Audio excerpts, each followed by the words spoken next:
Hey everybody, what's up and welcome to the 88 Dental Marketing Show, the internet's only dental show that's answering marketing's most important questions. I am your host, Joshua Scott, and this is a very special episode, number 17. As you can see behind me, I am at a study club in Canton with this amazing group of people. Got some good questions too, so let's get into the show. All right, Frank. Everybody give it up for Frank. Thank you. Come on in. What's your question, Frank? I would like to know, do you market who you are at any one time, or what you endeavor to be in a future time? Yeah. Do you market who you are now, or do you market who you want to be as a practice? Yeah. I think that's a great question, because I think there's a little bit of, we all get caught in this space of we probably want to be this certain practice, but maybe there's staff or there's just things that just go on or just happen, and we're like, we don't feel like we're quite there, right?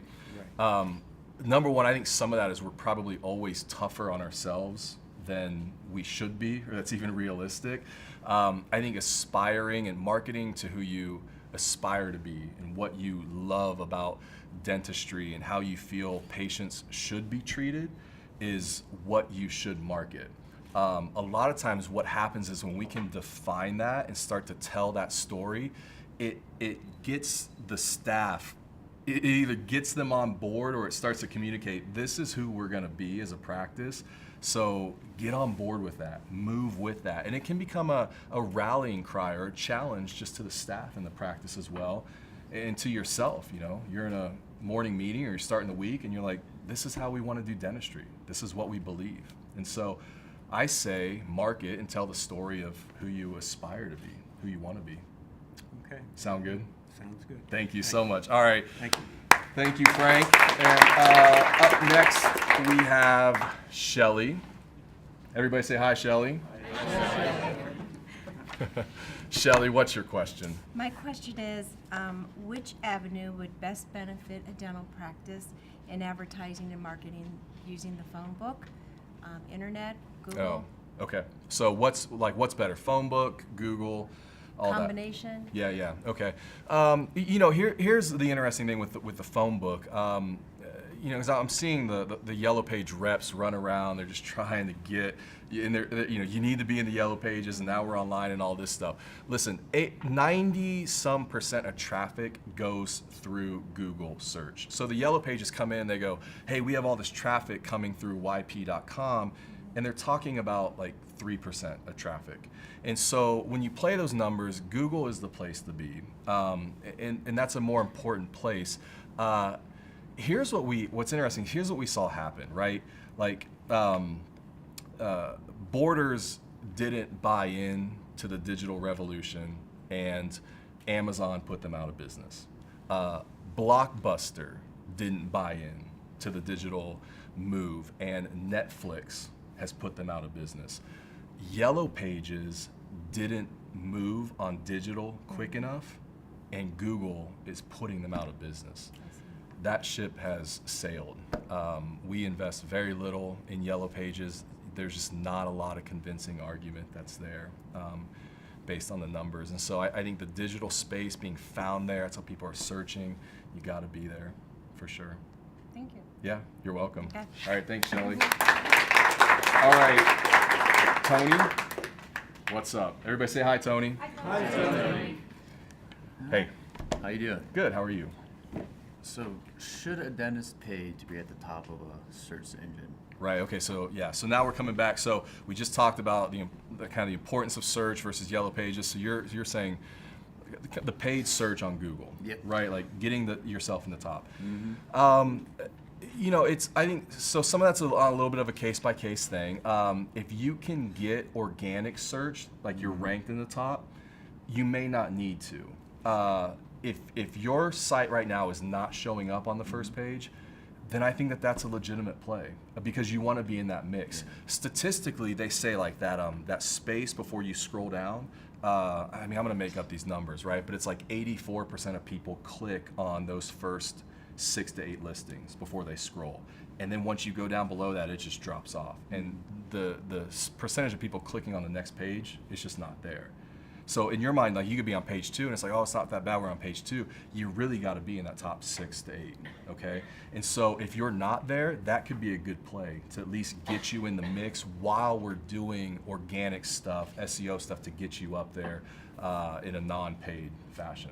Does that make sense? Yeah. The other part of it is like if you've got, like let's say you want to do some dental implants and we create a dental implant page, yeah, I may put some money behind that so people see it, number one, and they click on it to at least learn about you and that service.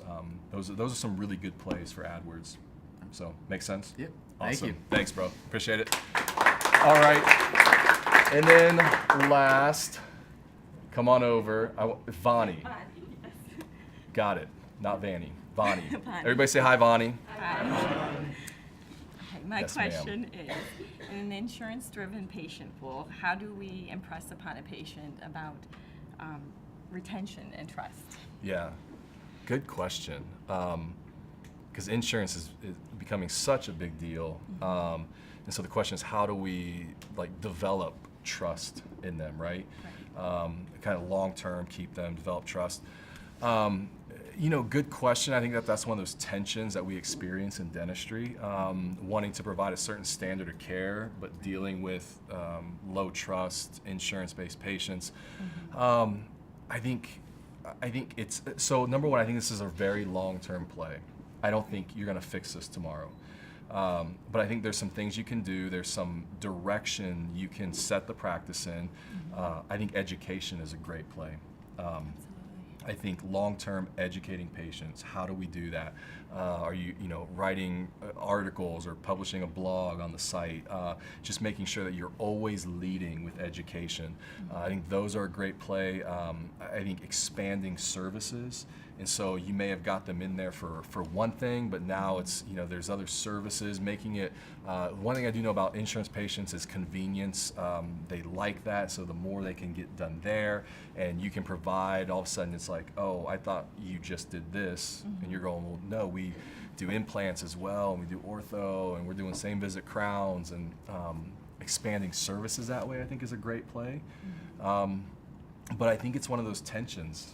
You're gonna have to. That's always there. It's always gonna be there, and so I think it's less a problem to be solved and more of a tension that's gonna have to be managed long term, and just kind of always fighting that and educating.